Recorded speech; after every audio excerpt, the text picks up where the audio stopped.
ഏക ദൈവത്തിന് മുമ്പിലല്ലാതെ മറ്റൊരാൾക്ക് മുമ്പിലും തലകുനിക്കാൻ പറ്റില്ല എന്നുള്ളതാണ് ഇസ്ലാമിക വിശ്വാസത്തിൻ്റെ അതിൻ്റെ കോർ എന്ന് പറയുന്നത്. അസ്സലാമു അലൈക്കും. Welcome back to Visal media. ഞാൻ ഫക്രുദ്ദീൻ പന്താവ്. മദ്രസകളിൽ ഇനി മദ്രസ തുടങ്ങുന്ന സമയത്ത് വന്ദേ മാതരം ആലപിക്കൽ നിർബന്ധമാക്കിയിട്ട് സർക്കാരിൻ്റെ ഒരു ഉത്തരവ് ഇറങ്ങിയിട്ടുണ്ട്. വന്ദേ മാതരം എന്ന് പറഞ്ഞാൽ നമ്മുടെ ദേശീയ ഗാനമല്ല, ദേശീയ ഗീതമാണ്. ഭയങ്കരമായ പ്രതിഷേധമുണ്ട്. മദ്രസകളിൽ അങ്ങനെ നിർബന്ധപൂർവ്വം വന്ദേ മാതരം ആലപിക്കുന്നത് ശരിയല്ല. ഇങ്ങനെ ചൊല്ലിക്കഴിഞ്ഞാൽ മുസ്ലിങ്ങൾ ഷിർക്ക് ചെയ്തവരാണ്, അതുകൊണ്ട് മുസ്ലിം വിശ്വാസപ്രകാരം വന്ദേ മാതരം ആലപിക്കാൻ കഴിയില്ല എന്നൊരു കൂട്ടർ. ഏക ദൈവത്തിന് മുമ്പിലല്ലാതെ മറ്റൊരാൾക്ക് മുമ്പിലും തലകുനിക്കാൻ പറ്റില്ല എന്നുള്ളതാണ് ഇസ്ലാമിക വിശ്വാസത്തിൻ്റെ അതിൻ്റെ കോർ എന്ന് പറയുന്നത്. അപ്പോൾ ആ വിശ്വാസത്തിൻ്റെ കോറിനെ നിഷേധിക്കുന്ന ഒരു പ്രാർത്ഥനാ വാചകം ഒരു മദ്രസ വിദ്യാർത്ഥി രാവിലെ തന്നെ ചൊല്ലിയിരിക്കണം. അത് ഒരു മുസ്ലിമിനെ സംബന്ധിച്ചിടത്തോളം അയാളുടെ അടിസ്ഥാന വിശ്വാസത്തിനെതിരാണ്.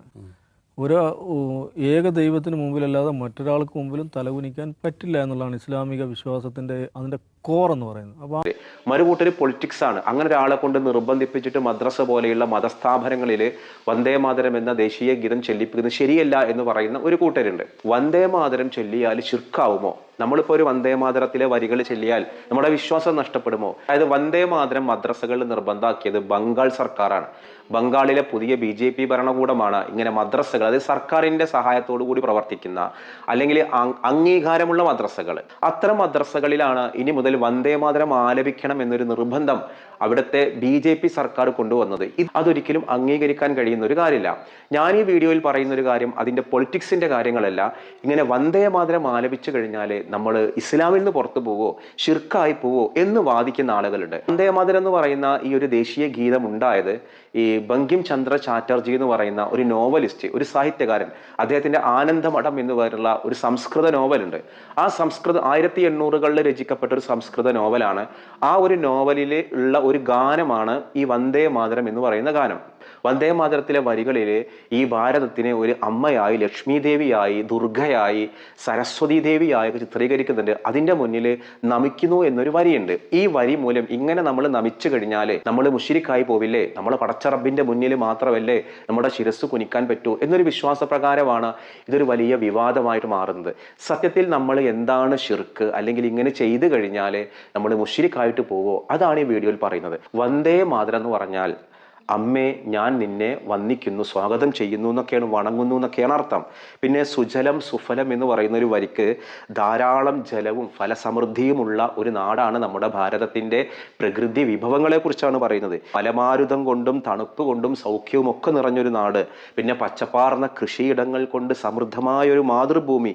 ഇതാണ് ഇതിന്റെ ഒന്നാമത്തെ വരികളിലൊക്കെ പറയുന്നത്. പിന്നെ രണ്ടാം ഭാഗം പറയുന്ന ഒരു കാര്യം, നല്ല നിലാവുള്ള പ്രകാശത്തിൽ മനോഹരമായിട്ടുള്ള രാത്രികൾ ഒരു സുന്ദരമായ ഒരു നാട്, പിന്നെ ഇവിടെ പൂത്തുലഞ്ഞ മരങ്ങളും പൂക്കളും കൊണ്ട് അലങ്കരിക്കപ്പെട്ട ഒരു നാട്, പിന്നെ വളരെ മധുരമായിട്ട് സംസാരിക്കുകയും പുഞ്ചിരിയോടെ നിലകൊള്ളുകയും ചെയ്യുന്ന നമ്മുടെ ഭാരതം എന്ന ഒരു ഭൂമി, പിന്നെ സന്തോഷവും അനുഗ്രഹവും നൽകുന്ന നമ്മുടെ പ്രിയപ്പെട്ട മാതൃഭൂമി.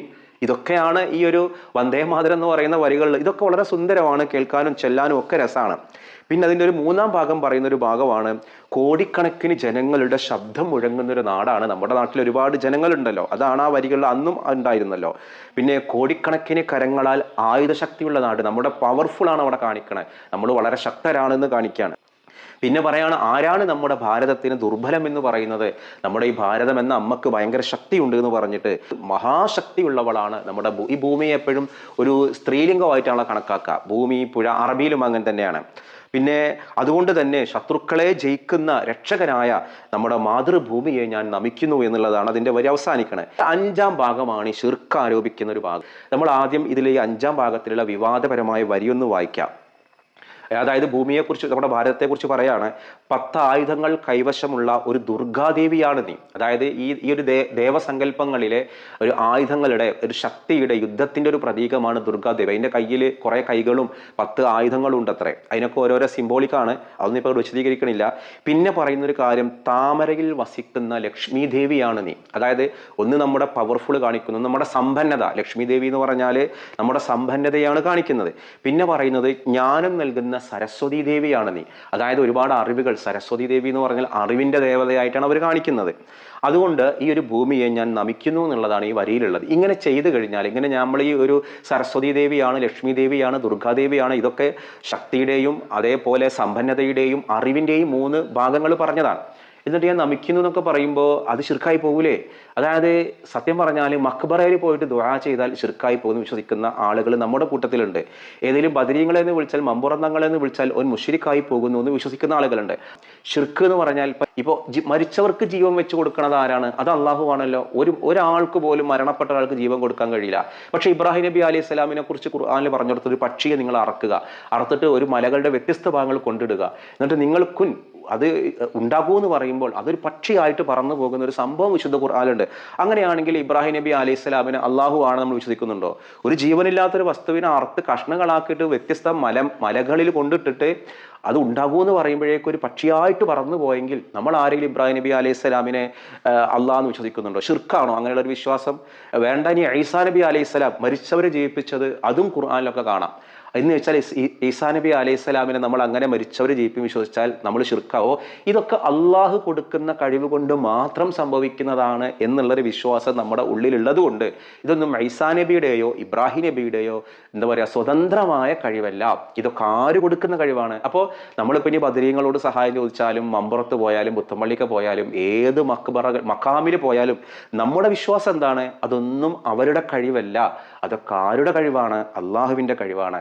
അപ്പൊ നമ്മൾ ഈ വന്ദേ മാതരം പാടുന്നുള്ള നമ്മുടെ വിഷയം. അപ്പൊ ഇത് നമ്മൾ ഷിർക്കാകുമോ എന്നുള്ളതാണ്.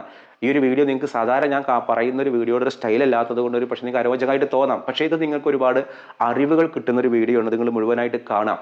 ഷിർക്ക് എന്ന് പറഞ്ഞാൽ അള്ളാഹുവിന് മാത്രമുള്ള കഴിവുകൾ മറ്റൊരു സ്വത്വത്തിനോ മറ്റൊരു വ്യക്തിക്കോ നമ്മൾ കൂട്ടിച്ചേർക്കുന്നതാണ് യഥാർത്ഥത്തിൽ ഷിർക്ക്. അപ്പോൾ അള്ളാഹുവിന് മാത്രമുള്ള 4 കഴിവുകളുണ്ട്. 4 കഴിവുകളാണ് അള്ളാഹുവിന് മാത്രമായിട്ടുള്ളത്. അത് വേറൊരു സൃഷ്ടിക്കില്ല. ഈ ബോധ്യത്തിനെയാണ് നമ്മൾ ലാ ഇലാഹ ഇല്ലല്ലാഹ് എന്ന് പറയുന്നത്. അള്ളാഹു അല്ലാത്ത മറ്റൊരു ആരാധ്യനില്ലെന്നുള്ള ഒരു ബോധ്യം നമ്മുടെ ഉള്ളിൽ വരുന്നത്. ബോധമല്ല ബോധ്യം, അറിവല്ല തിരിച്ചറിവ്. അപ്പോൾ ഇതെങ്ങനെയാണ്? ആ അള്ളാഹുള്ള 4 കഴിവുകൾ പ്രകാരം നമ്മൾ ഇവരെ ലക്ഷ്മി ദേവിയാണെന്നോ സരസ്വതി ദേവിയാണെന്നോ ദുർഗാദേവിയാണെന്നൊക്കെ പറയുമ്പോൾ അത് ആ കവിതയിലൊരു വരി മാത്രമാണെന്ന് കരുതുമ്പോൾ യാതൊരു പ്രശ്നവുമില്ല. അതിന് പൊളിറ്റിക്സ് ഞാൻ ആദ്യം പറഞ്ഞു. ഇത് ചെല്ലുന്നതിനോട് പേഴ്സണലി എനിക്ക് യോജിക്കാൻ കഴിയില്ല. കാരണം ഇത്തരം ഒരു ദേശീയത അടിച്ചേൽപ്പിക്കേണ്ട കാര്യങ്ങളല്ല.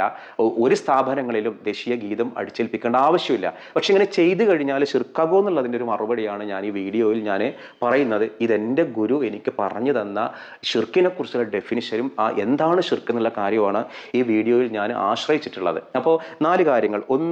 ഒന്ന് അള്ളാഹുവിന് മാത്രമുള്ള കഴിവ് അസ്സബുക്ക് എന്ന് വരും. അറബിയിൽ പറഞ്ഞ അസ്സബുക്ക്, ആരംഭമില്ലാത്തത്. അള്ളാഹുവിനെ ആരോ സൃഷ്ടിച്ചതല്ല, അത് അള്ളാഹുവിന് ഒരു ആരംഭമില്ല, അത് പണ്ടേ ഉള്ളതാണ് അള്ളാഹു. ഈ അസ്സബുക്ക് എന്ന് പറയുന്ന ഒരു ക്വാളിറ്റി, ഒരു മാനദണ്ഡം അത് അള്ളാഹുവിന് മാത്രമേ ഉള്ളൂ. അതിന് ആരംഭമില്ലാത്ത ഒന്നാണ് അള്ളാഹു. രണ്ടാമതൊരു കാര്യം ഇത്തുലാഖ് എന്നാണ് പറയുക അറബിയിൽ. അതായത് പരിമിതിയോ പരിധികളോ ഇല്ലാത്തത്. അള്ളാഹുവിൻ്റെ കഴിവിന് പരിമിതികളില്ല. നമ്മുടെ എല്ലാവരുടെ കഴിവുകൾക്കും എല്ലാത്തിനും പരിധിയോ പരിമിതിയോ ഉണ്ടാവും. ഇനി മൂന്നാമത്തേത് സർവ്വമതീയ, അനശ്വരത്വം. ഇതൊരിക്കലും നശിക്കില്ല. അള്ളാഹു എന്ന് പറയുന്ന ആ ദൈവം ഒരിക്കലും നശിക്കാത്തൊരു കാര്യമാണ്. അതാണ് അസ്വർമതീയ.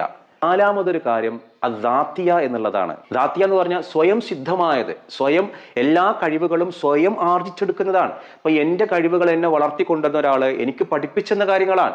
ഞാനത് സ്വയം ഉണ്ടാക്കിയെടുക്കുന്നതല്ല. അള്ളാഹുവിൻ്റെതെല്ലാം ദാത്തിയാണ്. ഇങ്ങനെയുള്ള 4 ക്വാളിറ്റി ഉള്ള ഒരു വസ്തു മാത്രമാണ് ആരാധനക്കർഹൻ. നിങ്ങൾ ആലോചിച്ച് നോക്ക്. അപ്പൊ ഈ ഒരു 4 ക്വാളിറ്റി ഉള്ള ഒരാൾ മമ്പുറം തങ്ങൾ ഈ 4 ക്വാളിറ്റി ഉള്ള ആളാണോ? അല്ലല്ലോ. അസ്വർമതീയാണോ? അസബക് ഇതൊന്നുമല്ല. ഇത്ലാഖാണോ? ഇതൊക്കെ പടച്ചോൻ കൊടുത്താലേ ഉണ്ടാവുള്ളൂ. അതുകൊണ്ട് നമ്മൾ മമ്പുറത്ത് പോയിട്ട് ദുആ ചെയ്തത് കൊണ്ട് ഷിർക്കാകും? ഒരിക്കലുമില്ല. ഈ ഒരു ഡെഫിനിഷൻ, ഈ ഒരു അള്ളാഹു എന്നുള്ളത് എന്താണ്, ഷിർക്ക് എന്താണെന്ന് കൃത്യമായിട്ട് നമ്മൾ പഠിച്ചു കഴിഞ്ഞാൽ ഈ പ്രശ്നത്തിനൊക്കെ പരിഹാരമാണ്. നമ്മൾ മമ്പുറത്ത് പോയാലും ബദരീങ്ങളെ വിളിച്ചാലും അതൊന്നും ബദരീങ്ങൾ അസബുഖാണോ, ആരംഭമില്ലാത്തതാണോ, ദാത്തിയാണോ, അവരവരുടെ കഴിവ് സ്വയം ഉണ്ടാക്കിയെടുക്കുന്നതൊന്നുമല്ല. ഇതൊക്കെ പടച്ചോ കൊടുക്കും. അതുകൊണ്ട് അവരാരും എന്തല്ല, പടച്ചോനല്ല. വന്ദേ മാതരം നമ്മുടെ ദേശീയ ഗീതമാണ്.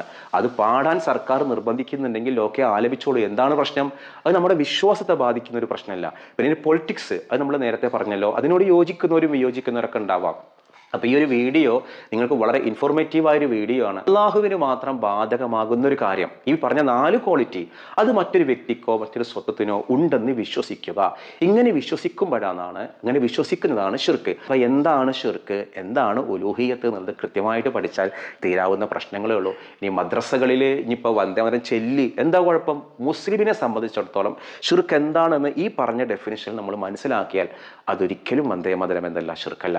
നമ്മുടെ നിയമപ്രകാരം പ്രകാരം ദേശീയ ഗാനമുണ്ട്, നമ്മൾ ചൊല്ലുന്നുണ്ട്, ദേശീയ ഗീതമുണ്ട്, നിർബന്ധിച്ചാൽ നമ്മൾ ചൊല്ലിച്ചോളൂ, നിർബന്ധിച്ചില്ലെങ്കിലും ചൊല്ലിയത് കൊണ്ടൊന്നും ഒരു പ്രശ്നമില്ല. നിങ്ങൾക്കൊരു പക്ഷേ ഞാൻ ഈ പറഞ്ഞ കാര്യത്തോട് വിയോജിക്കാം, വിയോജിപ്പുകൾ ഉണ്ടെങ്കിൽ മാന്യമായിട്ട് രേഖപ്പെടുത്തുക. അപ്പോൾ ഞാനിന്ന് ചോദിക്കുന്ന ഒരു ചോദ്യം, വന്ദേ മാതരം ആലപിച്ചു എന്നതുകൊണ്ട് മാത്രം ഒരാള് ഷിർക്ക് ചെയ്തു എന്ന് നിങ്ങൾ വിശ്വസിക്കുന്നുണ്ടോ? അതാണ് ചോദ്യം. ആ ഉത്തരവാണ് നിങ്ങൾ കമന്റ് ചെയ്യേണ്ടത്. മറ്റൊരു വീഡിയോയുമായി വീണ്ടും കാണാം.